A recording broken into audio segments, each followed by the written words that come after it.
Ok, então vamos dar continuidade às nossas mensagens aí no livro do profeta Abacuque. Hoje nós iremos meditar no texto do capítulo 1, versículos de 5 a 11, onde a gente tem aí Deus se pronunciando, né? Primeiros versículos ali do capítulo 1, versículos de 1 a 4, nós temos os questionamentos ali do profeta e agora Deus responde ao seu profeta. Vamos atentar aqui para o que diz a palavra do nosso Deus. Olhem entre as nações e vejam, fiquem maravilhados e admirados, porque no tempo de vocês eu realizo obra tal que vocês não acreditarão.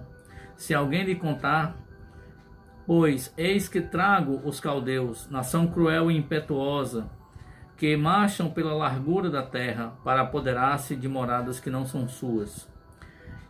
Eles são pavorosos e terríveis, fazem as suas próprias leis e impõem a sua dignidade.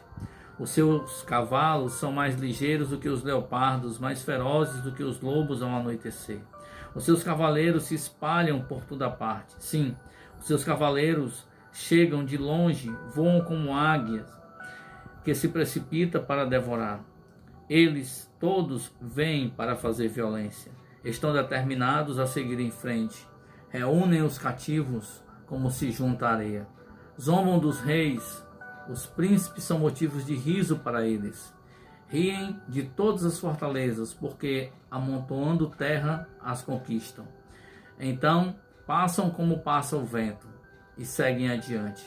Tornam-se culpados estes, cujo Deus é a própria força. Então, a gente tem aí nos versículos de 2 a 4, onde o profeta questiona o silêncio de Deus em meio ao pecado de Judá, né? Vimos os questionamentos do profeta, né? Clamando a Deus por uma intervenção para que ele viesse livrar o justo daqueles homens violentos. Agora se inicia aí uma nova sessão, onde o Senhor começa a se pronunciar, né, acerca do que ele vai fazer, né? Então o silêncio de Deus aqui, reclamado ou questionado pelo profeta Abacuque, ele é quebrado agora, só que a sentença que Deus pronuncia aqui para o profeta Abacuque, ela é uma sentença terrível e de consequências grandiosas. A gente poderia até pensar, talvez que por que Deus não deu mais uma chance, ou não clamou, né, ou não pediu ao seu profeta que clamasse, não deu ao povo uma oportunidade ali de arrependimento, como a gente vê em tantas outras situações, né? Até mesmo nos profetas menores, quando Deus dá uma sentença e diz, olha, mas se vocês se arrependerem, ou então o profeta clama e diz, Senhor, dá uma nova oportunidade, ajuda o teu povo. Isso não vai acontecer aqui, né? Vai ficar claro quando nós estivermos na leitura do nosso texto. Mas antes disso, eu gostaria de compartilhar com vocês, de uma forma bem breve, o texto que está em Jeremias capítulo 5, e os versículos de 11 até o versículo 18, né? Onde aqui a gente vê de uma forma clara, primeiramente, que a ação de Deus ela é colocada na proporção correta, dado o pecado do seu povo. Observa aí o versículo 11 do capítulo 5 do profeta Jeremias, quando ele diz assim: porque a casa de Israel e a casa de Judá foram totalmente infiéis a mim, diz o Senhor. Então a primeira coisa que é levada em consideração pelo Senhor é a completa infidelidade, né? E isso terá, logicamente, as suas consequências, né? Versículos 12 e 13, o Senhor diz, negaram o Senhor, né? Primeiro eles são infiéis, agora eles vão além, eles negam o Senhor, né? Quando o profeta dá a sua mensagem e eles simplesmente não atentam para a mensagem do profeta, e dizem que aquela mensagem ela não é de Deus. Não é ele, nenhum mal nos sobrevirá, não veremos a guerra nem passaremos fome. Os profetas já têm alertado ao longo dos tempos o povo para que eles se voltem para Deus, abandonem os seus pecados E eles dizem, não, nós somos o povo de Deus. Nada vai acontecer conosco. A guerra não vai chegar até nós. Deus vai nos guardar, vai nos proteger, como Ele sempre tem feito. Mas o povo continuava se afastando de Deus, né? Muitas vezes Deus vai dizer, ó, eu não quero sacrifício, eu quero obediência. Os seus lábios me louvam, mas o coração de vocês está longe de mim. Uma hora a conta chega, né? E aqui, para ajudar, o decreto de Deus, a sentença, é que a conta chegou, né? E que não tem como mudar. Aqui ele ainda vem falando ao profeta Jeremias. O versículo 13 diz, os profetas não passam de vento, porque a palavra não está com eles. As suas ameaças se cumprirão contra eles mesmos. Então, a ideia aqui é que aqueles homens que foram enviados por Deus para dar suas mensagens não eram levados em consideração. O povo não dava crédito aos profetas que Deus tem enviado, e agora eles colheriam as consequências, como Deus passa a narrar no versículo 14. Ele diz, portanto o Senhor, o Deus dos exércitos, me disse, visto que eles proferiram tais palavras, de não acreditar nos profetas, dizer que aquela sentença seria contra os próprios profetas, que a guerra não chegaria até eles em a fome, eis que transformarei em fogo as minhas palavras na sua boca, e farei deste povo a lenha, e o fogo os consumirá. Eis que trago contra vocês uma nação de longe, ó casa de Israel, diz o Senhor, nação robusta, nação antiga, nação cuja língua você não conhece, e cuja fala não entende. A aljava deles é como uma sepultura aberta, todos os seus homens são valentes, devorarão as colheitas e o pão de vocês, devorarão seus filhos e suas filhas, comerão as suas ovelhas e o seu gado, comerão os frutos da sua videira e da figueira, e com a espada derrubarão as cidades fortificadas em quem vocês confiam, né? O povo de Israel teve aqui o orgulho de boa parte das nações, né? Edom se gabava de estar em um local muito alto e não seria atacado, não poderia ser conquistado, né? Tantos outros povos se prevaleceram das suas muralhas, né? E a gente vai ver mais na frente que os caldeus, eles riem das cidades fortificadas, das muralhas, né?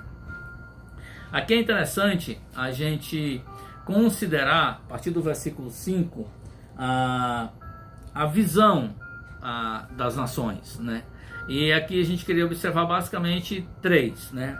A visão que o profeta tinha, a visão de Deus, e essa visão tão terrível e assustadora que é colocada por Deus aqui como sentença para o seu povo. Ele diz, olhem entre as nações e vejam, né? Ele quer direcionar o seu povo agora, ele vai mostrar isso assim, vocês observem o que está acontecendo agora no mundo, o que está acontecendo ao redor de vocês. Já tinha acontecido guerras, né, contra o Egito, já tinha acontecido contra a Samaria, Israel cai ali para os assírios, e agora uma outra grande nação estava se levantando, estava aí em seu apogeu, que é exatamente o Império Babilônico. Então vamos lá. Primeiramente, a visão do profeta.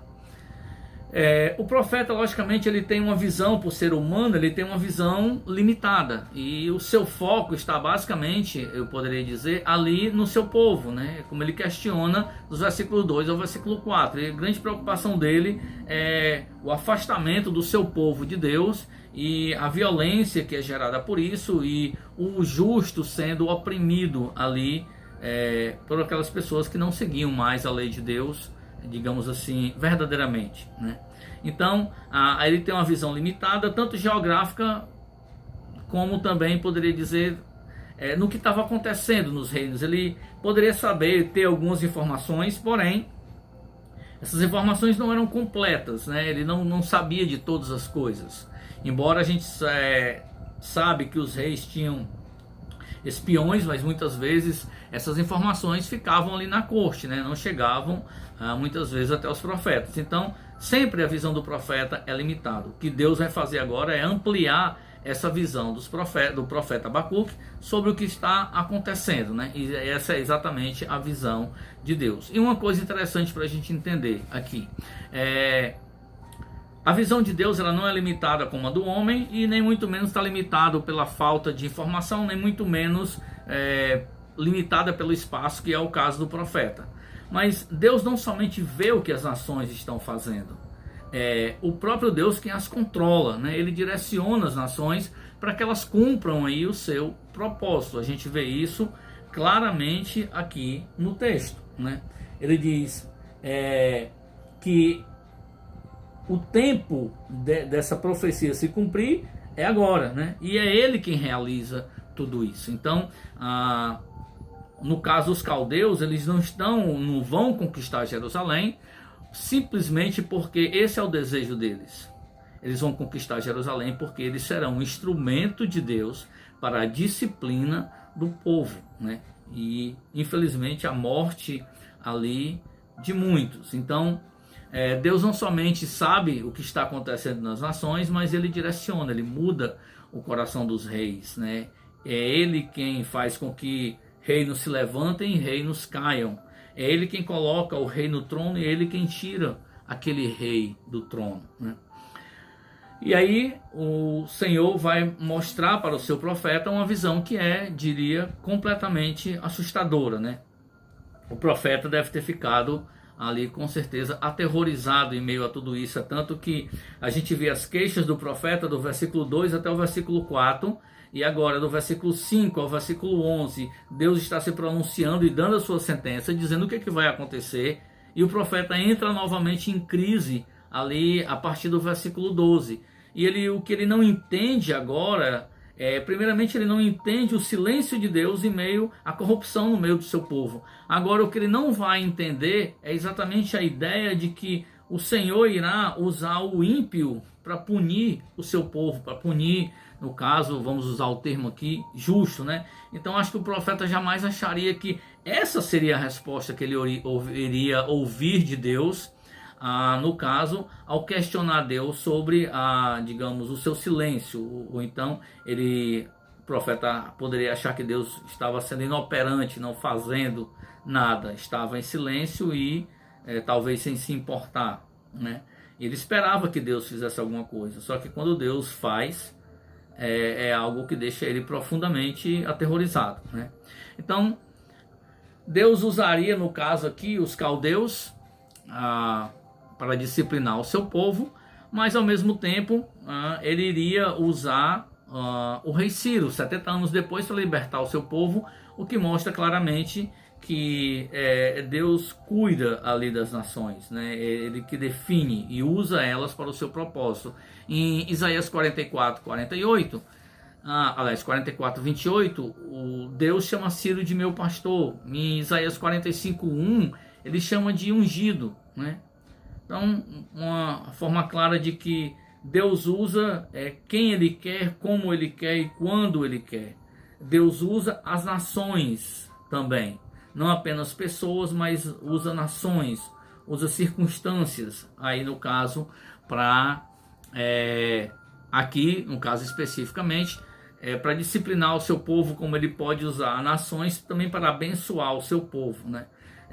Fica claro aqui que o povo não tinha entendido foram os muitos avisos que Deus deu, tanto em Êxodo como em Deuteronômio, ali no Pentateuco, que ao longo da história com os profetas, ele sempre vai dizer: se vocês me obedecerem, eu os abençoarei; se vocês me desobedecerem, eu os punirei, eu os castigarei, né? E aqui o povo parece que, eu não sei se eles entendiam ou se eles pensavam que ter uma vida religiosa era suficiente, né? Cantar louvores, mesmo que o coração estivesse longe de Deus, era suficiente. Fazer sacrifícios, mesmo que o coração estivesse longe de Deus, era suficiente. Eles continuavam com sua vida religiosa, porém, distantes de Deus, e isso trouxe as consequências que Deus mostra, né? Ele vai dizer que olhem as nações e vejam, e fiquem maravilhados e admirados, porque no tempo de vocês, e aqui é algo interessante, não é amanhã, não é daqui a 100 anos, não é daqui a 200 anos, não é uma profecia de longo prazo, é uma profecia aqui de curto prazo, né? Ela teria seu cumprimento em breve. Poderia ser daqui a um mês, poderia ser daqui a um ano, mas seria ainda nesse tempo, no tempo de vocês.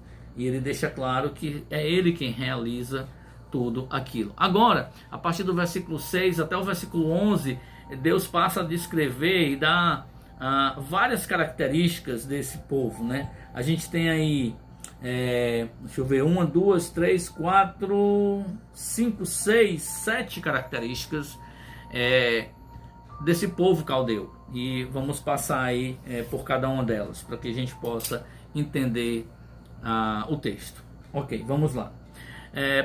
Primeira característica, quando se fala desse povo, a gente vê no versículo 6, onde diz: pois eu trago os caldeus. Aí agora ele passa a descrever quem são esses caldeus, né? Ele vai dizer: uma nação cruel e impetuosa. Eu acho que o termo cruel é de fácil entendimento para qualquer um. Impetuoso é aquele que coloca os seus propósitos e cumpre, né? E estabelece metas, e ele não desiste, ele continua, ele vai em frente. Então, isso é um povo, poderíamos dizer assim, é um povo que tem um objetivo muito claro. E eu poderia dizer, para conquistar os seus objetivos, ele se torna um povo cruel. E ele mostra aqui, dentro do versículo 6, que esse povo ele marcha pelas larguras da terra. A ideia é que ele não conhece limites, né? Eles não temem a ninguém. Eles não se importam com quem eles vão encontrar no caminho. Aqueles que eles encontrarem, eles vão derrotar, porque eles simplesmente não temem. São extremamente cruéis e dispostos a fazer aquilo. É tanto que o próprio Deus vai mostrar que eles se apoderam daquilo que não é deles, né? De moradas que não são deles. Não foi eles que construíram. Eles chegam e se apossam de tudo. E eles não medem as consequências para isso. Eles matam qualquer um. Pode ser mulheres, homens, velhos, crianças, não importa. Eles são cruéis e têm objetivos. E por isso que é colocado aqui como que eles se apoderando de moradas que não são deles, né? Eles não construíram, eles chegam e tomam tudo aquilo que eles querem. É como se alguém chegasse na sua casa, lhe botasse para fora e ficasse na sua casa. É algo completamente inconcebível, né, na nossa realidade. Porém, isso acontece hoje, né? A gente pode achar que não, mas muitas vezes traficantes chegam e tomam determinadas comunidades e botam pessoas para fora. E as pessoas que se virem, eles não estão nem aí para isso. Então é algo semelhante, que a gente muitas vezes acha que é uma realidade completamente distante de nós, e muitas vezes pode estar aqui do nosso lado, né? Acontece. Versículo 7, outra característica que ele dá para esse povo é que são pavorosos e terríveis. E a gente poderia pensar, mas por que eles são pavorosos e terríveis? Por duas características básicas aqui colocadas no versículo 7. A primeira é que eles fazem as suas próprias leis, e a segunda é que eles impõem a sua dignidade. Qual é a ideia de impor, ou aliás, de fazer as próprias leis? Imagina aí, se você pudesse simplesmente estabelecer para você o que é certo e o que é errado, né? Para você, talvez para você uma coisa fosse certa, para outra pessoa não fosse errado, mas como você é mais poderosa do que aquela pessoa, você impõe a sua vontade àquela pessoa. Então aquela pessoa, ela vai ter que simplesmente entender ou não que o que vale é o que para você é certo, o que você definiu como lei, e aquilo é que vai importar, né? E é um povo, digamos assim, que tem a sua própria ética, né? Sua própria dignidade. Eles são guerreiros, então a dignidade deles está em matar, em conquistar, e eles impõem isso, né? Então daí a ideia de um povo pavoroso e terrível. E eles não imagina aí que a gente pudesse pensar que de uma forma bem simples, a lei que o povo de Israel tinha foram leis que Deus deu para eles, né? Leis perfeitas, né? Eles tinham uma sociedade que, se aquelas leis fossem cumpridas, ela seria harmônica. e de repente chega um povo estranho e impõe ali a lei que ele próprio criou, lei que são de homens, não algo que veio de Deus. Então isso destoou completamente do contexto de Israel. Pelo menos deveria ter destoado, para muitos nem tanto, porque a violência era algo que se fazia presente ali no meio do povo de Israel, infelizmente, né?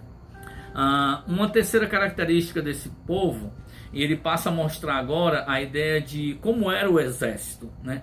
Ele fala que é um povo que, versículo 6, cruel e impetuoso.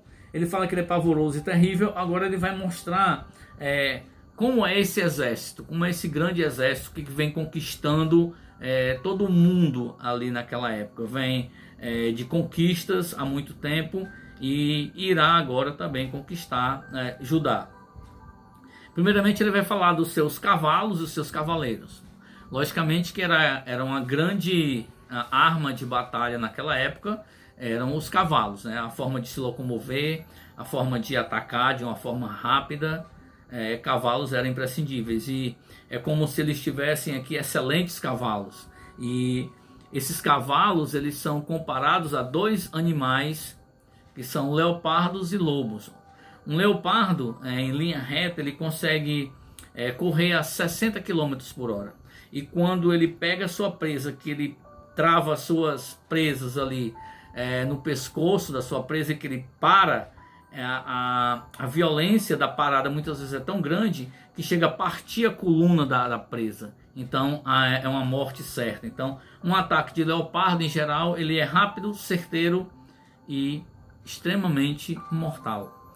Outro animal que ele compara esses cavalos são lobos, né? Ele fala que lobos ao anoitecer, ferozes, mais ferozes do que lobo ao anoitecer. Um lobo, ele geralmente caça ali na parte da noite, porque ele tem um certo tipo de visão noturna e ele se torna mais letal, né? É como se à noite ele fosse mais agressivo, porque é o momento que ele sai para a caça. Então são com esses dois animais extremamente mortais que esses cavalos são comparados. Aí a gente poderia pensar, mas qual é o papel dos cavalos? É exatamente a ideia de serem rápidos, né? De serem cavalos hábeis, né? De serem bons cavalos, que faz toda a diferença para uma guerra. E esse exército caldeu é considerado aqui como um exército implacável, né? Dado aos seus cavalos e também aos seus cavaleiros, que são cavaleiros experientes. Eles tinham um número extremamente numeroso de soldados, e os seus ataques eram precisos e certeiros. É tanto que esses ataques são comparados aos ataques de uma águia, né? Então, enquanto os cavalos são comparados a leopardos e lobos, os seus cavaleiros, que são homens extremamente experientes, experimentados em batalha, já com uma bagagem muito grande de tantas outras conquistas ao longo de muitos anos, se tornaram grandes guerreiros. Então, logicamente que nada desse poder seria suficiente para conquistar o povo de Deus se Deus não permitisse. Porque mais poderoso do que todo o exército babilônico seria o Deus de Israel. Só que uma coisa interessante para a gente entender, é o próprio Deus que permite essas circunstâncias, dado a desobediência do seu povo, né? Uma outra coisa extremamente interessante a gente encontra, e outra característica desse povo, é que eles são extremamente violentos.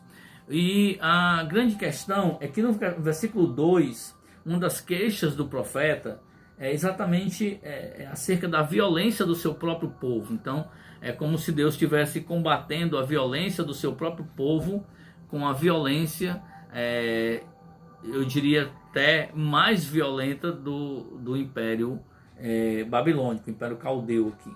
Então ele diz assim: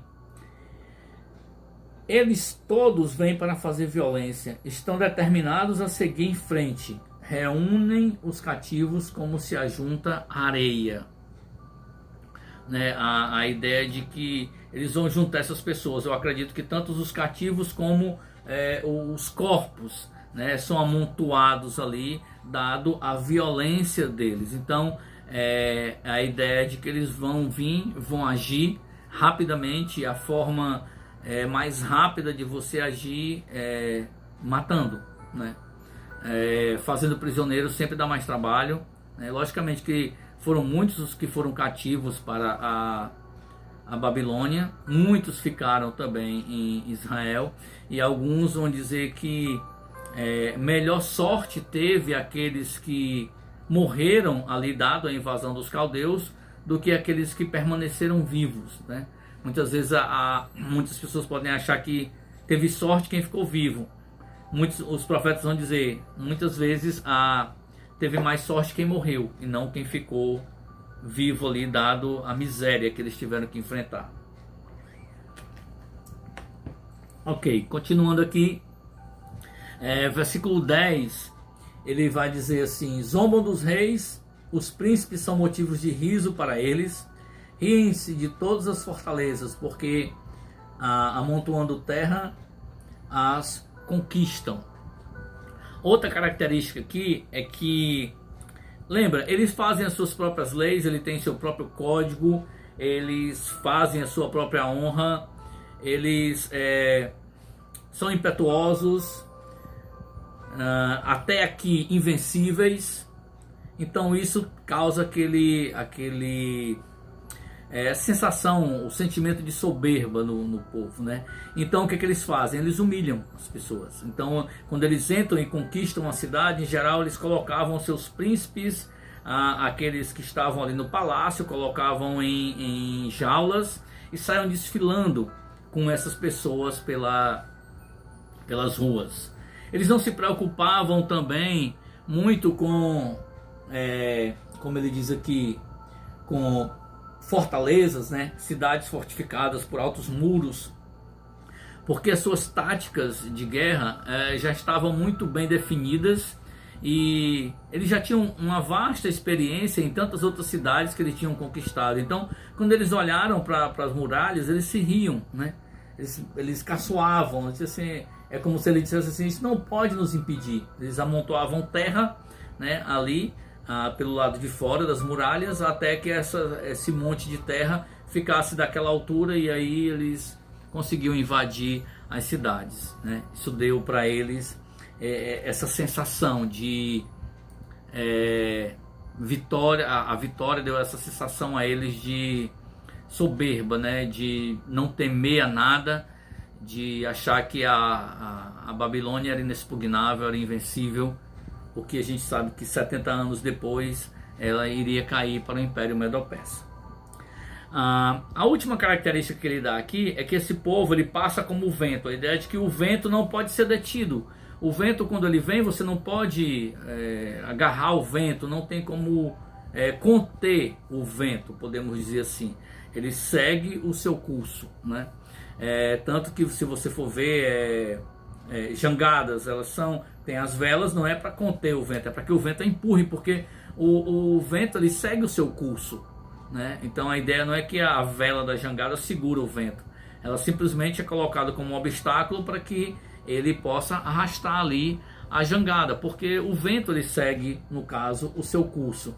Tem uma questão interessante também naquela região, é que o vento oriental, ele vinha do lado do deserto, era um vento quente e seco, e quando ele pegava a plantação, ele queimava toda a plantação. A ideia é de que era um vento que trazia morte. Talvez aqui Deus esteja fazendo também essa mesma comparação, né? Com esse vento aqui, comparando o povo a esse vento que traz morte, esse vento oriental. E o interessante, que é colocado como a última característica aqui desse povo, é exatamente a sua vida religiosa. Eles viviam para a guerra. Todo o panteão de deuses ali da Babilônia, ele tinha a ver com guerra, eram deuses guerreiros, né? Existia muito aquela cultura naquele povo ali, que o império que conquistava outro império é porque o deus daquele império era mais poderoso do que aquele outro. Logicamente que não é o caso aqui, para que fique é claro que Deus, por isso que Deus deixa claro isso, sou eu que estou levando os caldeus até vocês. Os caldeus não estão vindo até aqui porque o Deus dele é mais poderoso do que eu. Na verdade, o Deus dele nem existe, né? É criação de homens, né? Então, ele diz a força deles, o poder, na verdade, eles não adoravam a uma divindade, embora eles tivessem as suas divindades, mas em primeira instância a adoração deles era pelo poder, pela força, pelas conquistas, né? É um povo que, digamos assim, tinha prazer com a morte, com o sofrimento. Então são essas características que Deus apresenta desse povo que vai vir, povo terrível, povo violento, um povo cruel, que vai vir conquistar aí o seu povo, dado a sua constante desobediência e abandono aí da lei de Deus. E eu gostaria aqui, para a gente encerrar, trazer aqui algumas lições para que a gente possa pensar, né, em toda essa questão. O que é que tudo isso tem a ver conosco? Qual lição eu poderia tirar disso tudo? A primeira delas, para a gente entender, é que Deus, ele não está apático, né? Ele pune sempre ou disciplina no tempo que ele julga acertado. O que eu quero dizer com isso? Muitas vezes a gente age de uma forma que desagrada a Deus, a gente sabe que está agindo daquela forma e a gente se acomoda naquela vida porque a gente parece não ver uma disciplina e parece como se Deus não estivesse se importando. Tome muito cuidado com esse silêncio de Deus, que quando ele vier a agir, ele vai agir exatamente para que esse pecado seja punido, ele seja trabalhado. Não é a ideia de uma punição eterna, mas é que o pecado ele não fica nesse aspecto impune, não tem muito a ver com a questão de eternidade, mas com a sua transformação, com a sua mudança como filho de Deus. A Bíblia diz, Deus mostra para nós de uma forma muito clara que nós devemos ser santo como Deus é santo. Ele iniciou essa obra em nós e ele vai nos disciplinar, ele vai agir para que isso seja levado a cabo, para que isso se conclua, né? Para que isso tenha um impacto positivo na nossa vida. Provações Deus utiliza, mas muitas vezes ele utiliza também disciplina para conosco, né? Pelo fato de nós agirmos de uma forma que o desagrada, de uma forma que o entristece. Então não acho que Deus está apático, ele não se importa com a sua vida. Ele deu o seu Filho Jesus Cristo para que você tivesse um relacionamento íntimo e próximo com ele. E é importante que a nossa vida seja moldada, né, à semelhança desse Cristo, desse Filho de Deus, o nosso Salvador. Uma outra lição é que o pecado ele tem raízes mais profundas do que podemos imaginar. Então, é mais ou menos assim, o tamanho da disciplina de acordo com a profundidade da raiz pecaminosa que tem na nossa vida. Um exemplo interessante para a gente entender é que quanto mais profunda é a raiz de uma árvore, mais firmeza ela tem, né? E quanto mais rasa, quanto mais pequena essa raiz, mais fácil é de você arrancar aquela árvore. Com o pecado acontece algo semelhante, né? Quando o pecado ele cria raízes profundas na nossa vida, Deus vai agir de uma forma mais intensa, de uma forma, eu diria, mais dura, para que a gente possa se libertar, aquela raiz possa ser arrancada, aquela árvore possa ser arrancada de nós, né? A ideia de você tirar verdadeiramente esse pecado da sua vida. Então a disciplina ela vai vir de acordo com a profundidade. Muitas vezes a gente acha que o nosso pecado ele é superficial, até você entender que ele se aprofunda muito mais, né? Às vezes a gente acha que o nosso problema é quando a gente começa a meter a cara mesmo na Bíblia, a tentar entender o que é aquilo na nossa vida, que precisa ser mudado, que precisa ser tirado, e você vai ver que a coisa vai se aprofundando, e você vai ver que muitas vezes o pecado que tinha ou que tem na sua vida é muito maior do que você imaginava. Ele está muito mais arraigado em você, e quanto mais quanto mais profunda for essa raiz, mais difícil será de arrancar, mais trabalho vai dar para arrancar. E Deus vai ter que agir de uma forma, no caso, eu diria que mais intensa, para esse pecado ser tirado de nós. Então, outra coisa interessante para a gente entender, é uma lição que a gente também tira desse texto, é que nós não podemos escolher como Deus vai agir para o nosso crescimento ou para tirar do nosso meio uma prática pecaminosa.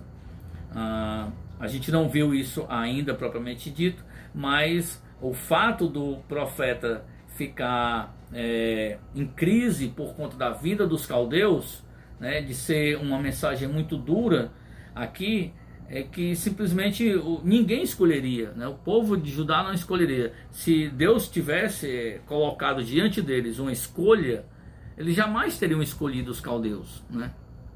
De forma nenhuma, dado a violência, dado a crueldade desse povo. Então muitas vezes nós queremos escolher o que Deus vai fazer na nossa vida, ou muitas vezes a gente quer escolher como a minha vida vai ser mudada ou transformada. A gente coloca isso nas nossas próprias mãos, como se nós pudéssemos fazer isso, né? E a gente não deixa Deus agir. Primeira coisa disso é que a gente não permite que Deus venha a estar trabalhando nas nossas vidas. Eu quero mudar a minha vida do meu jeito, e o meu jeito é sempre o mais fácil. Só que o meu jeito é sempre o mais fácil e ele nunca vai funcionar, porque ele está totalmente distante daquilo que Deus quer. Então nós não podemos dizer para Deus como nós vamos crescer, como nós queremos crescer, como nós precisamos ser moldados, ser trabalhados. Nós não podemos fazer isso. Nós temos sim nos sujeitar a Ele, para que Ele trabalhe aí nas nossas vidas. E por último,